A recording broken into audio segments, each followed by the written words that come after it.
आपके साथ भी कई अपने ऐसे दोस्त होंगे जो कि बहुत कम समय में पढ़ते हैं और बहुत अच्छा स्कोर कर लेते हैं, यानी केवल एग्जाम टाइम में पढ़ के भी बहुत अच्छा स्कोर कर रहे हैं, वहीं पर हम पूरे साल पढ़ के भी उतना स्कोर नहीं कर पा रहे हैं। और ये बात जो है वो हमें अंदर ही अंदर बहुत ज़्यादा डिप्रेशन की ओर लेके जा रही है। ये सब बच्चों का एक ही क्वेश्चन होता है कि मैम वो तो बहुत कम पढ़ता है, वो पढ़ता ही नहीं है, फिर भी उसके मार्क्स कैसे आते हैं? क्या उसके अंदर कोई सुपर पावर है क्या, या कोई वो मंत्र तंत्र बुद्धि कर कुछ कर रहा है? ऐसा नहीं है ना, ऐसा कुछ भी नहीं होता है, बस वो थोड़ा सा स्मार्ट स्टडी कर रहा है। तो स्मार्ट स्टडी करने के लिए पूनम मैम लेकर आई है आपके लिए भी वो सुपर 3 स्टेप्स, जिनको फॉलो करके आप भी कम समय पढ़ कर के भी अच्छा स्कोर कर सकते हैं। तो चलिए, सबसे पहले आपको क्या करना है, आपको फॉलो करना है सबसे पहले 80-20 रूल।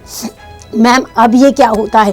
80-20 रूल का मतलब होता है कि किसी भी एग्जाम को यदि आप देखते हैं तो पूरे सिलेबस का 20% ऐसा सिलेबस होता है जिसका वेटेज जो है वो 80% तक का होता है, यानी कि उसमें से वो 80% को कवर करता है। तो उसके लिए आपको 5 इयर्स के PYQs लगाने हैं कि जितने भी 5 साल पहले जितने भी क्वेश्चंस आए हैं बस उन्हीं को आपको पढ़ना है, जिससे आपका बहुत सारे कॉन्सेप्ट क्लियर हो जाएगी, कैसे क्वेश्चन आते हैं और कहाँ से क्वेश्चन आते हैं। तो वो 20% वहाँ पर कवर होगा। और PYQs जो है आप जितना ज़्यादा लगाएंगे, बस 5 इयर्स के PYQs लगवा लीजिए, उससे आपके सारे कॉन्सेप्ट भी क्लियर हो जाएंगे। सेकेंड आ रहा है सब्जेक्ट स्पेस, यानी कि हर सब्जेक्ट का होता है पूरा स्पेस होना चाहिए। जनरली हम लोग क्या करते हैं बच्चों कि हम एक सब्जेक्ट को पढ़ना शुरू करते हैं तो सुबह शाम, जैसे केमिस्ट्री लेकर बैठे तो सुबह शाम केमिस्ट्री ले, जिससे कि हम बहुत ज़्यादा परेशान भी हो जाते हैं और बोरियत होने लगती है। लेकिन अब हमें ऐसा नहीं करना है, अब हमें हर सब्जेक्ट को पर्टिकुलर टाइम में डिवाइड कर देना है, यानी कि 2 घंटे केमिस्ट्री, 2 घंटे फिजिक्स, 2 घंटे बायोलॉजी या मैथ्स आपको पढ़ना ही है। इससे क्या होगा,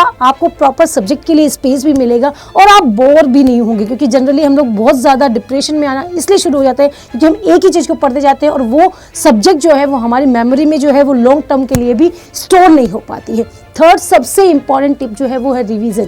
रिवीजन मतलब क्या होता है? हम लोग ये सोचते हैं कि रिवीजन का मतलब होता है रीड, यानी कि हमें बार बार उस चीज़ को पढ़ना है। नहीं, बिल्कुल भी नहीं, हमें उसको बार बार रिवीजन यानी कि हमें उसको विजन यानी बार बार उसको देखना है। अगर आपने किसी भी चीज़ को पढ़ रहे हैं और साथ में आप उसको लिख रहे हैं, यानी कि जिस चीज़ों को आप बार बार पढ़ रहे हैं साथ में उसका शॉर्ट फॉर्म लिखते जा रहे हैं, तो वो क्या होगा, आपको याद भी रहना शुरू हो जाएगा और आपकी लॉन्ग टर्म मेमोरी में भी स्टोर होना शुरू हो जाएगा। तो बच्चों, ऐसे ही अमेजिंग 3 टिप्स को फॉलो कीजिए और अभी चैनल को सब्सक्राइब कीजिए।